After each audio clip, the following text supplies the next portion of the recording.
Hai, Assalamualaikum warahmatullahi wabarakatuh. Apa kabar kalian semua? Hari ini kita ketemu lagi dalam pelajaran bahasa Indonesia. Nah, yang akan kita pelajari hari ini adalah KD 4.2, yaitu mengungkapkan pengalaman dan gagasan dalam bentuk cerita pendek dengan memperhatikan struktur dan kebahasaan.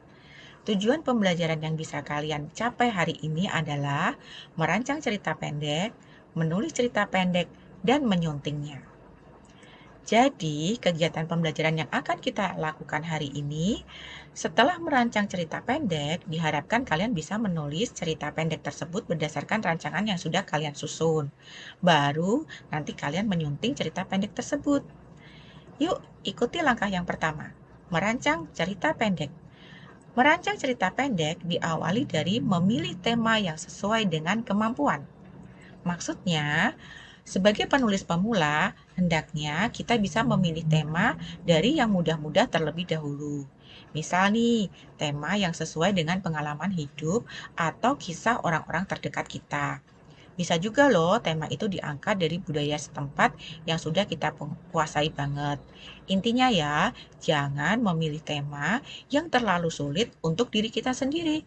Karena apa? Karena kita baru akan mulai menulis sebuah cerpen. Nah, yang kedua setelah tema adalah menentukan judul. Judul itu bisa kita tentukan dengan 4 cara. 1. Pendek aja, tidak lebih dari 4 kata.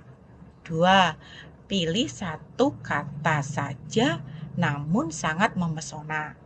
3. Diambil dari nama tokoh utama cerpen tersebut. Misalkan nih, kalian pernah kan melihat film Dylan atau membaca novelnya.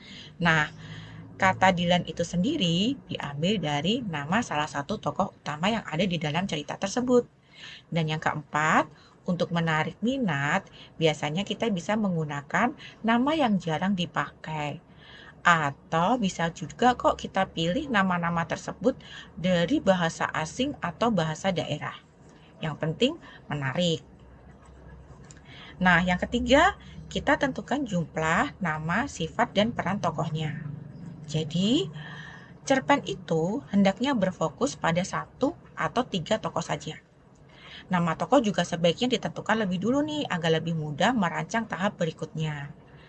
Kemudian sifat dan peran tokohnya, misalkan siapa yang jadi tokoh utama, siapa yang jadi tokoh figuran, siapa yang jahat, siapa yang baik, atau siapa yang ada masalah, dan juga siapa yang membantu memecahkan masalah tersebut.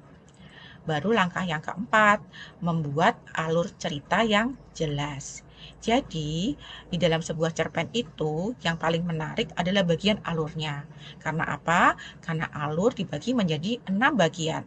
Yang pertama, itu adalah pengenalan tokoh-tokoh dari cerita yang akan kita sajikan.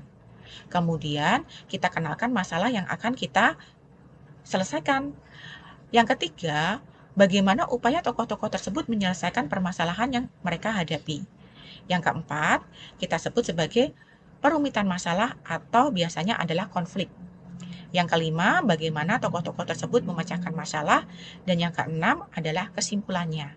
Jadi di bagian keenam ini atau penutup, bisa kita buat dengan model menggantung atau surprise, kejutan bagi pembaca.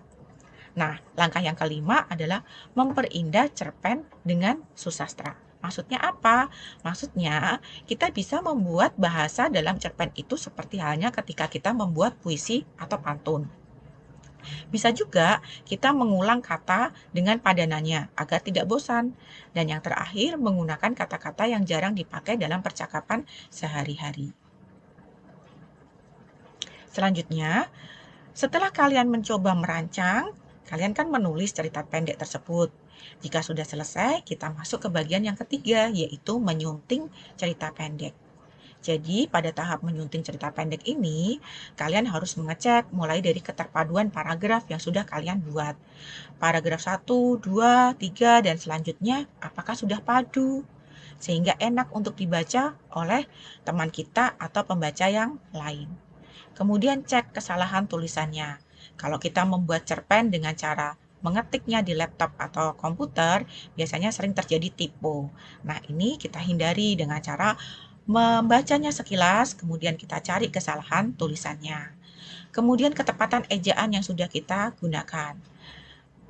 Kemudian kita cek lagi pilihan katanya, apakah sudah sesuai dengan cerita-cerita yang kita sampaikan, alur-alurnya, dan lain sebagainya.